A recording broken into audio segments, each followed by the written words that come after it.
अधिक मासाचा महिना सुरू झालेला आहे आणि अधिक मासामध्ये आवर्जून बनवलेला जाणारा पदार्थ म्हणजे धोंडे. पण थोड्याशा वेगळ्या चवीने बनवला तर खायला सुद्धा उत्तम लागेल आणि धोंडे जे आहेत नक्की आवर्जून खाल्ले जातील. तर इथे अर्धी वाटी चण्याची डाळ स्वच्छ धुवून त्यात जितकी डाळ घेतली ना त्याच्यात तिप्पट पाणी घालून थोडंसं चिमूटभर मीठ घालून 3 शिट्ट्या घेऊया. आता डाळ होत आहे तोपर्यंत इकडे 1 वाटी पीठ घेतलं, त्यामध्ये थोडंसं मीठ घालून छान घट्टसरट असं पीठ जे आहे मळून घेतलं. पीठ मळून होईपर्यंत इकडे 3 शिट्ट्या झालेल्या होत्या. छान मऊसूद अशी ही डाळ शिजून झालेली होती. लगेचच डाळीतलं पाणी थोडंसं वेगळं केलं आणि इकडे डाळ जी आहे छान अशी पुरण त्याचं जे आहे डाळीची करून घेतली.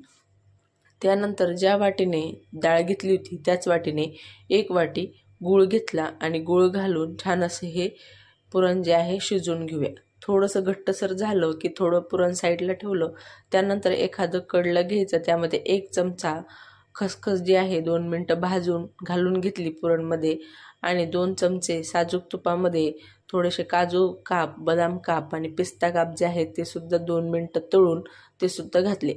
अगदी चिमूटभर जे आहे जायफळ, चिमूटभर सुंठ आणि अर्धा चमचा वेलची पावडर. त्यानंतर 2 ते 3 चमचे साजूक तूप घातलं आणि हे संपूर्ण जिन्नस जे आहे एकंदरीत करून घेतली. आता याने काय होतं, चव तर छान येते पण एक शाही टेक्स्चर जे आहे ते येतं आणि जे न खाणारे जरी असतील ते सुद्धा मागून मागून धोंडे खातील. त्यानंतर छान घट्टसर गोळा होईल इतकं शिजवून घेतलं. शिजवताना गॅसची फ्लेम मिडियम होती. त्यानंतर थंड करण्यासाठी ठेवलं. तोपर्यंत तिकडे आपलं पीठसुद्धा भिजलेलं होतं. 10 मिनटं रेस्ट दिली पिठाला आणि पीठ जे आहे छान मस्त असं घट्टसर आहे, थोडंसं सैलसर झालं होतं. खूप जास्त सैलसर नको. तर पिठाचे जे आहे छान असे गोळे करून घेतले. त्यातला एक गोळा घेतला, अशा हातावर पारी बनवली.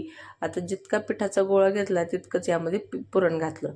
आपलं लिंबू असतं ना त्या साईजचंच पीठ आणि त्या साईजचंच पुरण यामध्ये भरून घेतलं आणि छान असे सील पॅक करून असे धोंडे जे आहे बनवून घेतले.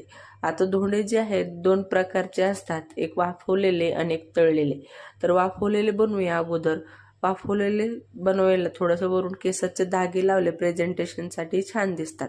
तर इकडे कढईमध्ये पाणी अगोदरच उकळायला ठेवलं होतं, धोंडे ठेवले आणि 15 मिनटं जे आहे वाफ देऊन घेतली. तर अशा पद्धतीने वाफलेले धोंडे जे आहेत तयार झाले. लगेचच तळलेले सुद्धा तळून घेऊया. तर मीडियम फ्लेमवर तेल गरम झालं, खूप जास्त कडकडीत गरम करायचं नाही. तेल गरम झालं की यामध्ये धोंडे घातले आणि छान खालीवर करत तळून घेतले. सविस्तर रेसिपी पाहण्यासाठी खाली दिलेल्या त्रिकोणी बटनावर क्लिक करा. रेसिपी आवडली चॅनल